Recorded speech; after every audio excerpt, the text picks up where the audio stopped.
मैं इसी सर आज को मेरे लाडलो जो क्लास चलेगा बहुत ही इंपॉर्टेंट आपके आने वाले एसएससी जीडी में और एसएससी सीएचएसएल में ये सवाल या इस तरह के सवाल आपके बहुत पूछे जा रहे हैं। ये जो सवाल अभी आज को करवाया जाएगा मेरे लाडलो याद रखिएगा, ये रीजनिंग का है। किससे रिलेटेड है? रीजनिंग का।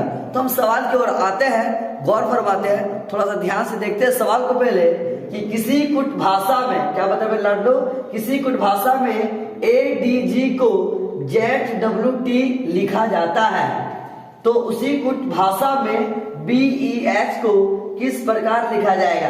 याद रखिएगा ये जो चैप्टर है हमारा कोडिंग चैप्टर से ये सवाल है और आपका एसएससी और एसएससी जीडी में ये बहुत ही ज्यादा ट्रेंडिंग का सवाल है। तो हम इसको देखते हैं कि सवाल को चुटकियों में हम हल करेंगे, है ना, सेकंड में इसको हल करेंगे। तो इसके लिए कुछ हम लॉजिक लगा देंगे, आपको कुछ जादू तरह का ट्रिक देंगे आपको मेरे लाडलो। तो इस तरह का है, तो मान लेते हैं कि ADG को क्या लिखा जा रहा है, तो इसको लिखा जा रहा है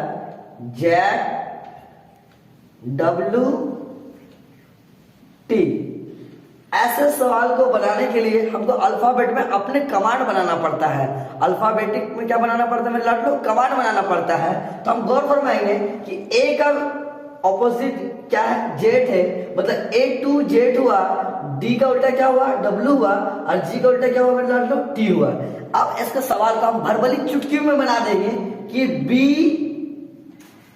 E और H। तो सर B का उल्टा क्या होता सर? Y, E का उल्टा सर क्या होगा? V, और H का उल्टा क्या होगा? C। तो Y V S। याद रखिए मेरे लाडलो, तो आंसर क्या हो जाएगा? Option number B. ऐसे सवाल को देखने के लिए हमारे चैनल को लाइक शेयर एंड सब्सक्राइब जरूर करें। Thank you. अब आगे हम दूसरे क्वेश्चन लेके जो आपके एग्जाम में बहुत ही ज्यादा धमाकेदार है। ऐसा सवाल आपका एसएससी में देखा जा रहा है, सीएचएसएल में भी देखा जा रहा है, और तो खास करके अभी आने वाले जो सामने आपके करीब एग्जाम है एसएससी जीडी, उसमें बहुत ज्यादा पूछ रहा है। ये सवाल क्या है? असंगत है, या घुमा के दे देगा कि इनमें से कौन सा गलत है, या दे देगा इनमें से कौन सा भिन्न है। कोई भी तरह का क्वेश्चन देगा मेरे लाडलो, तो क्वेश्चन को देखिए चोरोड नहीं करना है, गलती नहीं मारना है, ध्यान लगाना, लॉजिक लगाना है कि क्या कंसेप्ट बैठेगा, उसको हम गौर फरमाएंगे, देखेंगे कि सवाल में पूछ क्या रहा है और सवाल में क्या क्या नंबर दिया। हमको नंबर को आंखों में दौड़ना चाहिए, अपना होठों में चलना चाहिए कि नंबर में क्या काम हो रहा है। तो हम गौर फरमाएंगे। बोलता है सवाल कि 4 संख्या दी गई है जिनमें से किसी तरह से समान है और एक असंगत है, असंगत संख्या का चयन करें। मतलब वो चौथा संख्या कौन सा भिन्न है? 3 संख्या सेम है और एक संख्या क्या मेरे लाडलो? भिन्न है, अलग है ना। उसको क्या कहना? छांटना है। कभी कभी एग्जाम में दे देता छांटना है, चुनना है, भिन्न है, असंगत है। याद रखिएगा बच्चेला मेरे लाडलो कि असंगत का मतलब होता है क्या? भिन्न। ऑर्डिनल में पढ़े होंगे, इसे रीजनिंग का इंपॉर्टेंट चैप्टर है।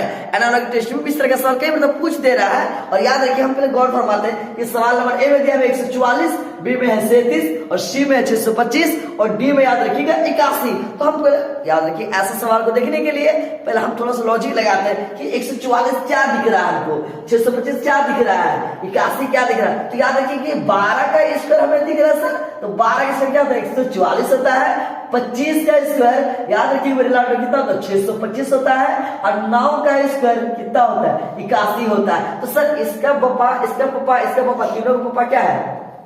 सेम है, मतलब तीनों के दादाजी क्या है? एक ही को होगा। मगर सर 37 किसी को क्या है? वर्ग नहीं है, इसलिए इसका आंसर क्या होगा मेरे लाडलो? Option number B. Thank you.